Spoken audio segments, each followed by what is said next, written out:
Origen del hombre. El origen del hombre, ¿qué es eso, profe? Antropogénesis. ¿Qué significa hombre, génesis, origen, origen del hombre?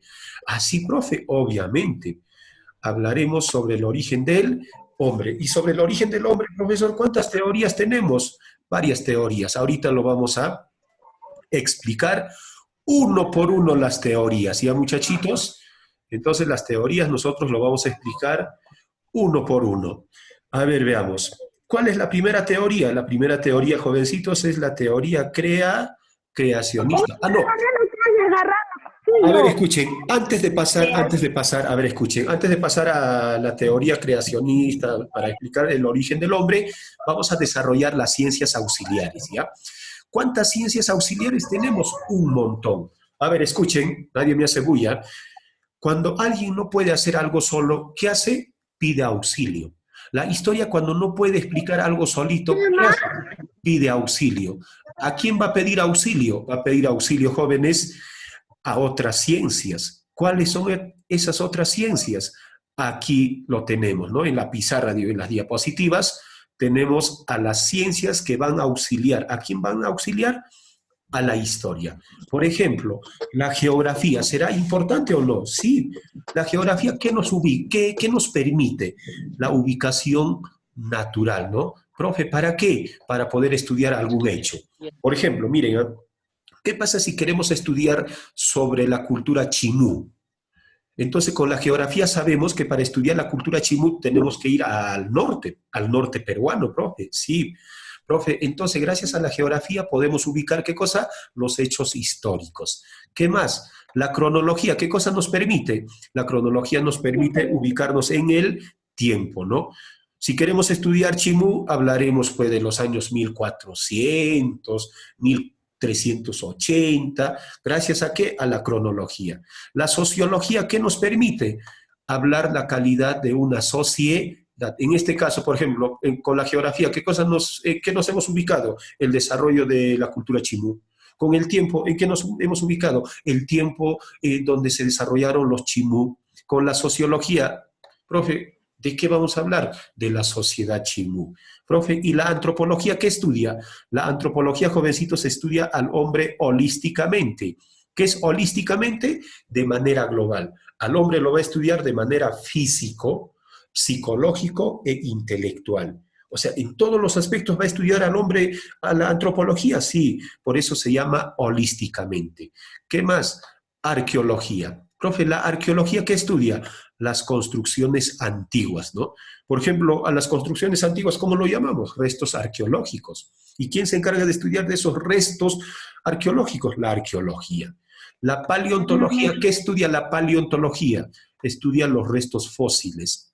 ¿Qué son restos fósiles? Huesos, huesos de humanos antiguos, huesos de animales antiguos, y no solo huesos, también estudia los restos de las plantas, ¿no? ¿Qué pasa, por ejemplo, si tú encuentras una plantita antiguazo fosilizado? ¿Quién lo estudia? La paleontología. La numismática, ¿qué va a estudiar? Monedas y medallas antiguas. Profe, yo tengo una monedita del año 1500. Entonces, ¿quién se encarga de estudiar de esas monedas antiguas? La numismática. La heráldica, ¿qué cosa estudia la heráldica? Emblemas, escudos y blasones. Miren, en las armas, ¿qué cosa ponían? Emblemas, escudos y tipo de armas, blasones. Entonces, profe, esos escudos, esos emblemas en los blasones, ¿quién lo estudia? La heráldica. Un ejército, por ejemplo, en su arma, ¿qué va a poner? Su escudo, su emblema. ¿Y quién se encarga de estudiar de todo ello? La heráldica, no olvidar eso. La epigrafía, ¿qué cosa estudia? Las inscripciones en piedra, las inscripciones en monumentos. Mira, inscripciones antiguas que no estén en papel, puede estar en madera, en piedra, en barro cocido arcilla. ¿Quién lo va a estudiar? La epigrafía. Y la paleografía, profe, ¿quién va a estudiar la paleografía? La paleografía, jovencitos, estudia las escrituras antiguas en monumentos. Profe, o sea, la descripción de esas escrituras antiguas que se encuentran en papel, ¿quién lo va a estudiar? La paleografía. Profe, si hay escrituras en piedra, no se encarga la paleografía, sino epigrafía. En las fuentes de la historia, por ejemplo, hemos hablado de fuentes epigráficas.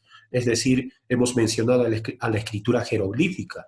La escritura jeroglífica de Egipto estaba en papel, no estaba en papel. ¿En qué estaba? Estaba en una piedra. Por eso lo estudia la epigrafía. ¿Y qué pasa si yo encuentro el primer libro que se ha elaborado en el Perú? ¿Quién lo va a estudiar? La paleografía. La sigilografía, ¿qué estudia? Sellos antiguos. La filatelia, ¿qué cosa estudia? Estampillas antiguos. Analiza las estampillas. La genealogía, ¿qué cosa estudia? Linajes de las familias. En educación cívica, por ejemplo, ustedes hacen, ¿no? Elabora el árbol genealógico de tu familia. Entonces colocan a abuelo, papá, tío, yo, hermano. ¿Qué estamos haciendo? Un árbol genealógico. Entonces la genealogía que estudia, linajes de cada familia. La espeleología. ¿Qué cosa estudia la espeleología? La espeleología estudia jovencitos, cuevas y cavernas. Los primeros hombres que llegaron al Perú, ¿dónde habitaban? ¿Dónde vivían? En las cuevas y cavernas. ¿Y quién nos ayuda a entender mejor eso? La espeleología. Excrementos fosilizados, profe, ¿quién estudia? La coprología. ¿Qué es la coprología? Es una ciencia, es una disciplina que se encarga de estudiar, ¿qué cosa? Heces, excrementos, caquitas fosilizados. ¿Ah?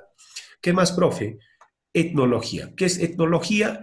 Es el estudio de las razas. O sea, profe, las razas también se estudian, claro. ¿Quién se encarga de estudiar las razas? La etnología. Todo esto tiene que estar en tu cuaderno. Mira, te lo he resumido todo en una sola diapositiva para que no estés trabajando mucho. Entonces, jóvenes, ese es el primer trabajito, ¿no? ¿Quién es Samsung Galaxy J10? Ya les dije, ¿eh? Tienen que poner su nombre. ¿Qué más, profe? Entonces, jóvenes, antes de pasar a explicar sobre las teorías del origen del hombre, hemos hablado de las ciencias auxiliares. O sea, profe, ¿qué es fosilizado? Antiguo, ¿no? Por ejemplo, huesos antiguos, restos fósiles. Excrementos fosilizados, ya excrementos que prácticamente parecen piedra. No olvidar eso. Eso se llama ciencias o disciplinas auxiliares. ¿Qué más, profe? Ahora sí, pasamos a las teorías sobre el origen del hombre, ¿no? Profe, ¿de qué estamos hablando? Del origen del hombre. ¿Y qué significa origen del hombre? Antropogénesis. Acá, por ejemplo, tenemos antropogénesis o antropogenia. Cuando te hablen de antropogénesis o de repente te hablen de antropogenia, ¿de qué están hablando? Están hablando, jovencitos, del origen del hombre. ¿Qué significa hombre? Antro. Génesis, origen. Ah, sí, profe, claro. Mire, estamos hablando de antropogenia o antropogénesis. Cualquiera de los dos es válido. ¿Ah? Si, por ejemplo, yo te preguntara, ¿no? ¿En qué consiste la antropogénesis, origen del hombre? ¿Qué pasa si cambio la pregunta? ¿Qué es antropogenia? Origen del hombre. No olvidar eso. Y son, profe, hombre y la mujer, ya sabes, muchachos, hombres somos todos, varones y mujeres. Por ejemplo, ¿no? De repente Davis ahorita termina su clase y le dice, mamá, tú eres hombre. Claro, solo que es mujer, ¿no? Antiguamente por el machismo confundían, ¿no? Hombres, varón, mujeres, mujer, no, hombres somos todos. Por eso cuando hablamos del origen del hombre nos referimos al varón y a la mujer. Y la teoría que era aceptada antiguamente es la teoría creacionista. Mira, había una época donde la teoría creacionista era ley, nadie podía refutar eso. ¿Y quién explica la teoría creacionista? La religión. ¿Y qué nos dice la religión sobre la creación? Que había un Dios todopoderoso, un Dios divino para los católicos. Jehová creó todo lo que existe en el mundo, ¿no? Profe, ¿y este Dios creó al hombre? Sí, al primer hombre que creó fue al varón, Adán, una religión machista. Y según la leyenda, por ejemplo, Adán se sentía solo en el paraíso, no sabía qué hacer, le pide compañía a Diosito y Diosito le va a dar su compañera. ¿Cómo se llama? Eva. Profe, ¿y a Eva cómo lo ha construido o cómo lo ha creado? De una costilla, ¿no? De la costilla de Adán. Ese es lo que nos hace creer la religión. Profe, ¿y Adán de qué fue hecho? De barro, ¿no? Según la religión. Y esta señorita llamado Eva, ¿qué le dio al joven Adán? Le dio el fruto prohibido. ¿Cómo se llama el fruto prohibido? La manzana, ¿no? ¿Ustedes han comido manzana o no? Sí. ¿Y les ha dado Eva? No. ¿Quién les ha dado la manzana? Mi mamá. Sí. Madam. Ya, a ver, entonces, jovencitos, de eso trata, ¿qué cosa? La teoría creacionista. A ver, veamos qué nos dice, ¿ya? La teoría creacionista es llamado también teoría monogenista. ¿Por qué monogenista? ¿Eran unos monitos? No, no, no eran monitos, sino este término mono viene de uno, de un solo hombre hemos descendido todos. Según la religión, ¿de qué hombre hemos descendido todos? De Adán. Por eso habla también de la teoría monogenista. ¿Y quién explica, quién lo sostiene eso? La religión.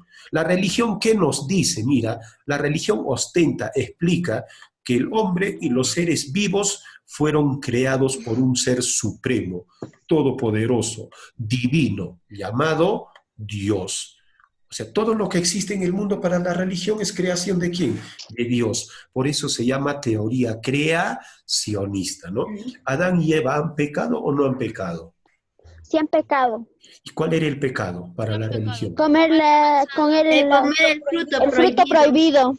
Muy bien. ¿Cuál es el fruto prohibido? Manzana. La manzana, ¿no? Entonces, cuando tú estés comiendo tu manzanita, dices, oh, yo soy Adán, ya sabes, ¿no? Entonces, pasamos a la teoría poligenista. ¿Qué es poli? Poli, jovencitos, poli es varios. Poli es varios. Así, profe, claro. Y génesis, origen. Poligenista, varios orígenes. Monogenista, mono, ¿qué es? Uno, un solo origen. Profe, si la teoría creacionista es monogenista, hemos descendido de un solo hombre llamado Adán, la teoría poligenista, ¿qué nos dice?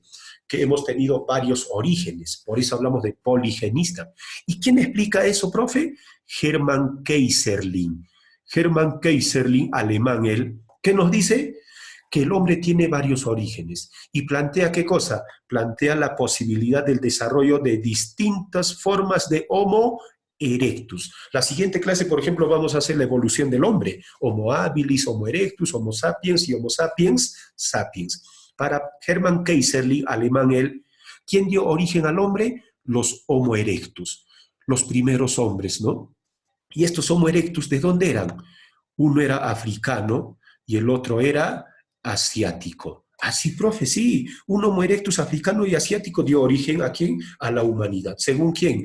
Hermann Keyserling. ¿Cuál es el Homo erectus africano? Este señor. ¿Y el Homo erectus asiático? ¿Cuál es? Este señor. ¿Cuál es la diferencia? A ver, ¿notan alguna diferencia entre el Homo erectus africano y el Homo erectus asiático? Que el Homo erectus africano su postura es ovalada Ya. y ¿Del asiático? el asiático es su postura es recta. Muy bien. Algo importante. También, profesor, su cabeza y su otro Muy es bien. más grande y del otro Es no. más grande y el otro es más parado. Creo ¿Se han dado cuenta en la cabeza? asiático su mente es más avanzada que el Muy del bien, africano. muy bien. Y algo determinante, mira, nadie se da cuenta, algo que cambió la vida del hombre. ¡Fuego! Porque el Muy otro bien. descubrió ya el fuego y la lanza, mientras que el otro... Excelente, Sigue retraso. muy bien, jóvenes. Mira, el asiático, ¿qué cosa descubre? El fuego. ¿Y cómo descubre el fuego, profe? Producto de su actividad económica, la cacería. De Con dos su piedras. lanza, por ejemplo, con su lanza, ¿qué estaba haciendo el Homo erectus asiático? Estaba correteando a los animales. Y cuando estaba correteando a los animales por China, por Pekín, producto del rayo, ¿qué pasó producto del rayo? Se prendió el fuego. Y el hombre es curioso, se acerca al fuego. ¿Y qué hace? Lo agarra. Y cuando tú agarras fuego, ¿es una sensación agradable o desagradable? Desagradable. Desagradable. ¿Y el Homo erectus asiático habrá dicho, ¡au, me he quemado? No. Si no, No. Solo juega. a ver, no se puso a bailar el fuego, fuego, ¿eh? Sino, profe, el Homo erectus asiático utilizaba un lenguaje onomatopeico. ¿Qué es onomatopeia? Cuando te comunicas utilizando sonidos de la naturaleza. En cambio, los Homo sapiens ya utilizan palabras para comunicarse. Por ejemplo, este Homo erectus no habla, no utiliza palabras. Se acerca al fuego y dijo, pir, pir, pir, pir. Lo único que decía es pir. Por eso el primer nombre del fuego, ¿cómo se llama? Pir. Entonces, cuando hablamos de juegos pirotécnicos, ¿con qué está relacionado? Con el fuego. Pirómano, aquel que le gusta jugar con fuego. Entonces, no olvidar, muchachitos, el primer nombre del fuego, ¿cuál es? Pir. Y estos Homo erectus, ¿cómo hacían para mantener el fuego? Lo cuidaban. Ellos no producen fuego, sino esperan de la naturaleza. Entonces, jóvenes, estos Homo erectus, tanto africano y asiático, han desarrollado, ¿no? Cada uno por su parte hasta convertirse ¿en qué? En Homo sapiens sapiens. ¿Y quién es el Homo sapiens sapiens? Nosotros, ustedes, son Homo sapiens sapiens, Homo erectus. Según Hermann Keyserling, ¿de quién hemos descendido? De estos Homo erectus, ¿no? Del africano y del asiático. ¿Quién desarrolló mayor su capacidad craneana? En otras palabras, ¿quién es el más inteligente? El asiático, el erectus asiático. Hasta ahí, ¿alguna pregunta antes de pasar a otras teorías? Pregunten. No, profesor. No, profesor. No, profesor. Ya, muy bien. Profesor, Entonces, no, dígame. profesor. Ya, seguimos, Profesor, seguimos. sobre lo que hemos avanzado de la teoría creacionista, mi anterior colegio me sabían decir que Adán había sido hecho de barro, por lo que decía Dios, tú trabajarás de la tierra para alimentar a tus hijos y esposas, y Eva por la costilla, porque decía, del vientre nacerán tus hijos. Claro, muy bien, señorita, excelente. Esa participación ya quedó registrado, ¿no? Eso es lo que nos habla, ¿qué cosa? La religión sobre la teoría creacionista. Ya, hoy en día que se discuta, otros no crean, ese no es nuestro problema. Lo que nosotros queremos es aprender Profesor, sobre las teorías. Dígame. profesor, y sobre la teoría poligenista, dicen que los primeros seres han sido las células y después han evolucionado a las criaturas, a los peces, después han venido los monos, después han evolucionado los primeros hombres, los Homo erectus. Esa es la teoría evolucionista, estamos confundiendo. Más adelante vamos a hablar sobre esa teoría que es evolucionista, ¿ya? Ese es muy aparte. Más adelante hablamos de la teoría evolucionista donde el joven plantea, ¿no? Que fueron moléculas, esporas de vida, un gusanito, un pececito, un reptil, un ratoncito, los primates, los homos. Eso hablamos en la teoría evolucionista. No confundan la teoría poligenista con evolucionista. Hermann Keyserling explica la teoría poligenista y el evolucionismo lo explica Charles Darwin. Ahorita vamos a hablar de eso, joven. Antes de llegar al evolucionismo, ¿hablaremos de qué? Hablaremos de la teoría del panspermia. Profe, teoría del panspermia. ¿Qué es pan? Profe, yo todos los días me como 10 panes. No, cuidado, no hay que exagerar, jóvenes, si no vamos a salir gorditos de la casa. Pan es todo. Espermia, profe, semilla. Profe, ¿quién explica esa teoría llamada panspermia? El sueco Svante Arrhenius. ¿Qué nos dice Arrhenius? Según Arrhenius, hay moléculas, esporas de vida que viajan en el espacio. Miren, según Arrhenius, hay moléculas, esporas de vida que viajan ¿dónde? En el espacio. Profe, ¿y quiénes transportan estas moléculas, esporas de vida? Estos objetos rocosos. O sea, los objetos rocosos que encontramos en el espacio. Los meteoritos. Claro. ¿Qué cosa transportan? Esporas de vida. Bacterias. Cuando, por ejemplo, mira, ¿qué pasa si este objeto rocoso tiene moléculas de vida e impacta a este planeta? Profe, si impacta a este planeta y ese planeta tiene las condiciones adecuadas para la vida, en este planeta, ¿qué va a surgir? La vida, como en la Tierra, por ejemplo. Pero ¿qué pasa, por ejemplo, si este objeto rocoso impactó, por ejemplo, en Venus? Y en Venus no es posible la vida, no hay las condiciones adecuadas. Entonces, en Venus, ¿surgirá vida? No. Entonces, ¿quién llevó las primeras moléculas de vida a los planetas según Svante Arrhenius? Los objetos rocosos llamados meteoritos. A ver, ¿qué nos dice aquí en la teoría? Svante Arrhenius cree, ¿qué cosa? Que una especie de esporas, moléculas o bacterias viajan. ¿Por dónde viajan? Por el espacio. Y pueden sembrar vida. Miren, estos objetos rocosos pueden sembrar vida si encuentran, mira, si encuentran, ¿qué cosa? Las condiciones adecuadas. ¿El planeta Tierra fue impactado por meteoritos o no? Había una época que los meteoritos llegaban a la Tierra como si fuese lluvia. Y como el planeta Tierra, el planeta Tierra tiene las condiciones básicas para la vida, ¿qué surge de nuestro planeta? Profe, la vida. Entonces estas esporas, moléculas, bacterias se desarrollan, ¿no? Y después van a evolucionar. Entonces, eso es la explicación de Svante Arrhenius, ¿ya? Y estas moléculas de vida, ¿en qué viajan? En fragmentos rocosos, lo que dijo el jovencito, en meteoritos. Esa es la explicación de ¿quién? De Svante Arrhenius. Después tenemos la teoría sintética o neodarwiniano. Profe, ¿cómo es eso sintética neodarwiniano?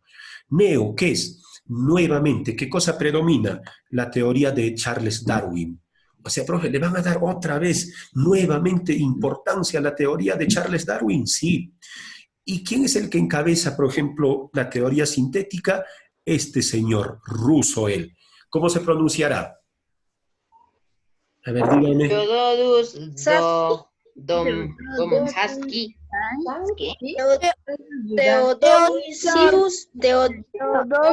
Teodosius Dobzhansky. Teodosius Sausawski. A ver, las señoritas, ¿cómo se pronuncia? Ya, a ver. Teodosius Dobzhansky. Ya, muy bien. Ruso, ruso. Entonces, ¿cuál sería, profe, el que explica la teoría sintética? La teoría sintética fue explicado por Teodosius Dobzhansky, ¿ya? Teodosius Dobzhansky, ¿qué dice? Que esta teoría consiste, ¿en qué consiste? En la fusión. ¿Qué es fusionarse?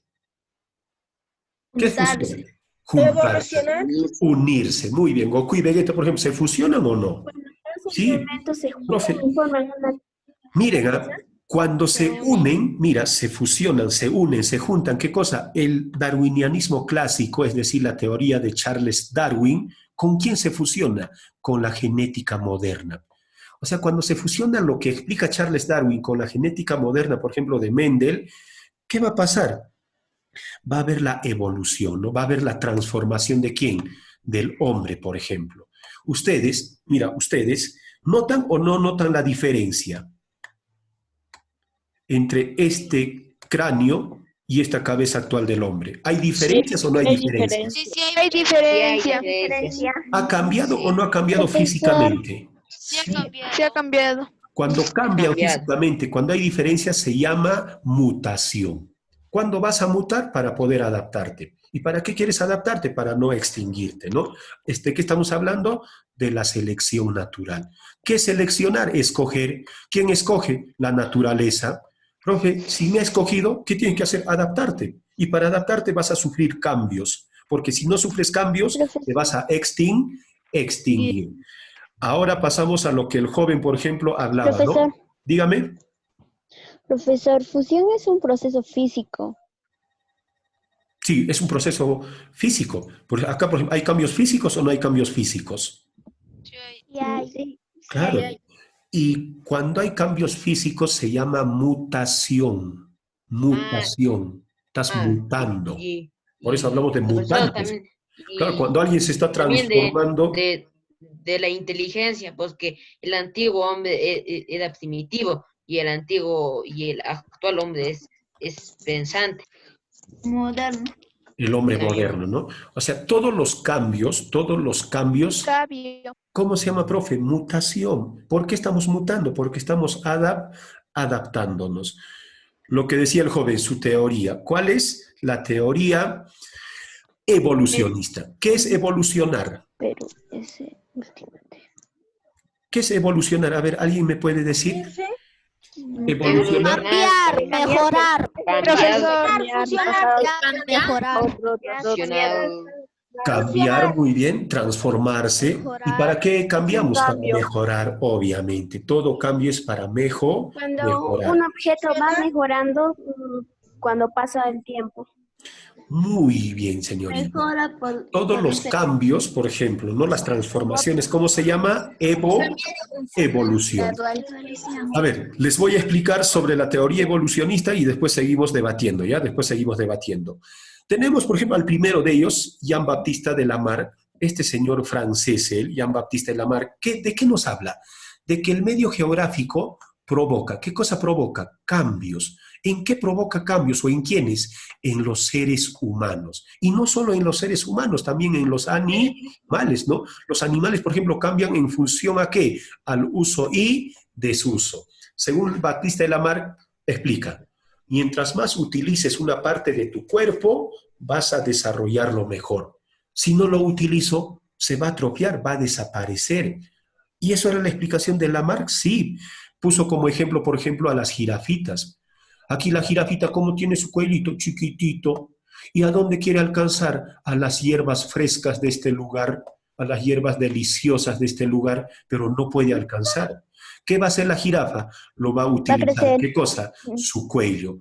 Diariamente, cada momento está utilizando su cuellito, profe.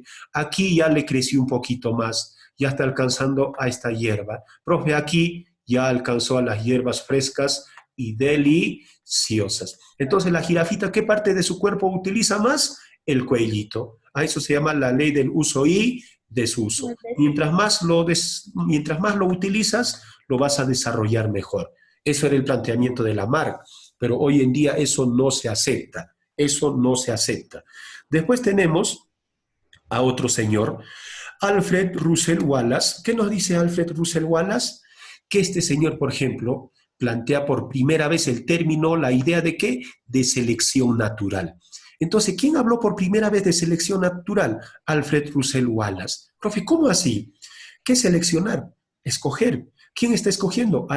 Está escogiendo la naturaleza. Profe, y los que fueron escogidos y no se adaptaron, se van a extinguir. Los que fueron escogidos y se adaptaron cambiando físicamente, psicológicamente, desarrollan su capacidad craneana, esos que sufren cambios, ellos sí van a sobrevivir. Entonces, jóvenes, a eso se llama selección natural, ¿no? Alfred Russel Wallace, por ejemplo, envió el trabajo ¿a quién? A Charles Darwin. ¿Y Charles Darwin dónde estaba? En Inglaterra, Londres. Y cuando le llega el trabajo de Alfred Russel, Darwin se sorprendió. ¿Y Darwin qué dijo? Darwin dijo, ¿no? Jamás vi coincidencia más impresionante. ¿Quiénes coincidieron en ese término de selección natural? Charles Darwin y Alfred Russel Wallace. Y Darwin, basándose en eso, va a plantear su teoría. ¿Cuál es su teoría? El evolucionismo. Y en la obra de Darwin, por ejemplo, encontramos su teoría. ¿Cuál es la obra de Charles Darwin? El origen de las especies por selección natural. Pero Charles Darwin, ¿en quién se inspira? En Alfred Russel Wallace. Y en esta obra de El origen de las especies por selección natural, ¿qué nos dice Charles Darwin? Nos habla de selección natural, de adaptación y de mutación. Profe, ¿qué es selección natural? Aquí está. Influencia de la naturaleza ¿sobre qué? Sobre los seres vivos. ¿Quiénes sobreviven? Los más aptos, o sea, los que mejor se adaptan. Para sobrevivir, ¿qué tienen que hacer? Que sea el más fuerte vive y el más débil. No Tiene siempre, que adaptar, no, tienen que a ver, adaptarse. escuche, no siempre el más fuerte. Por ejemplo, ¿ustedes han visto la era de hielo o no? Manny, Manito, Diego y Sí. Steve. ¿Quién era el más fuerte? El mamut, ¿sí o no? Sí. Y el más fuerte sobrevivió, se adaptó, no se adaptó. En el dibujito, por ejemplo, ¿quién era el más débil, el más torpe, en otras palabras, hasta tonto? El perezosito. ¿Y el perezosito existe o no existe? Entonces, jóvenes, no es el más fuerte, el que mejor se adapta, el más apto. El más apto no quiere decir el más fuerte. ¿Qué es adaptarse? Es el acoplamiento ¿de qué? De los seres vivos ante los cambios. Ante los cambios tienes que adaptarte, caballeros. Bueno, ahorita nosotros nos estamos adaptando a este tipo de clase ¿o no? Sí, las primeras veces hemos sufrido. No podíamos entrar, nos entrábamos a otro lugar, nos pedían contraseña, ahora nos estamos adaptando, estamos acoplándonos a los cambios. Y para acoplarnos, ¿qué cosa tenemos que sufrir? Las mutaciones. ¿Qué son las mutaciones? Son los cambios físicos, ¿no? Y no solamente físicos, sino en todos los aspectos. Y lo que el jovencito, por ejemplo, nos hablaba de la evolución, mira, aquí tenemos una molécula, tenemos una bacteria y poco a poco sufre transformación o no. Se está transformando para mejorar, para adaptarse. ¿Qué está haciendo? Está evolucionando. ¿Hasta llegar a qué? Al hombre actual, ¿no? El hombre actual, profe, por todo este proceso de evolución pasó, sí. La siguiente clase vamos a hacer evolución del hombre, ahí vamos a hablar de qué, de los